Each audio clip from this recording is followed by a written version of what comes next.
এক গ্রামে থাকতো এক গরিব কৃষক। ওর কাছে জমি তো ছিল, কিন্তু ফসল ভালো হচ্ছিল না। সেই জন্যে কৃষক খুবই চিন্তায় থাকতো।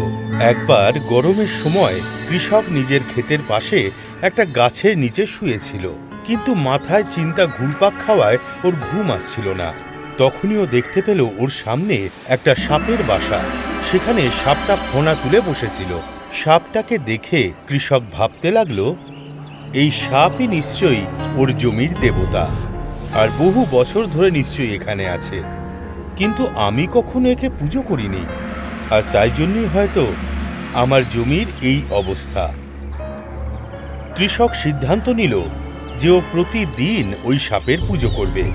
এই ভেবে ও ওখান থেকে উঠে বাড়ি গিয়ে এক বাটি দুধ সাপের জন্য নিয়ে এলো, আর সাপের গর্তের সামনে গিয়ে বলল, এ ক্ষেত্রপাল, আজ পর্যন্ত আমি আপনার বিষয়ে কিছুই জানতাম না, আর তাই আমি কোনো ধরনের পুজো আচ্ছা করিনি।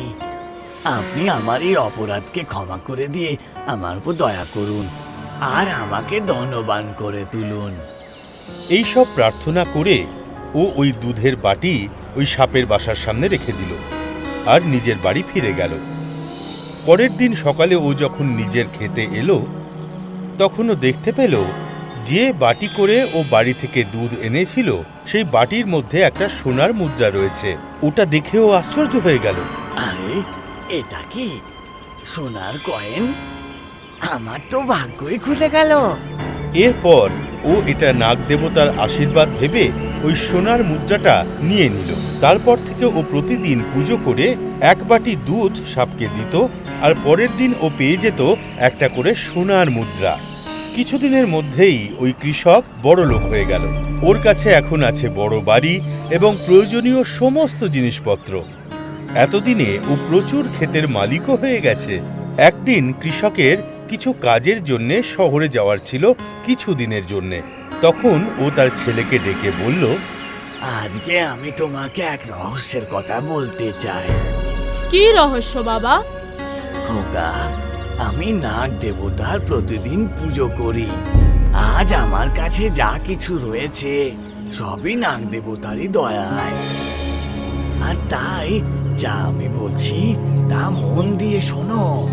এইভাবে ওই কৃষক ওর ছেলেকে ওই নাগ দেবতার ব্যাপারে সমস্ত কিছু বলল। আমি কোনো দরকারি কাজে শহরে যাচ্ছি, কিছুদিন লেগে যাবে। যতদিন আমি না থাকছি তুমি কিন্তু প্রতিদিন নাগ দেবতার জন্য দুধ নিয়ে যেও। ঠিক আছে বাবা। নিজের ছেলেকে নির্দেশ দিয়ে কৃষক চলে গেল।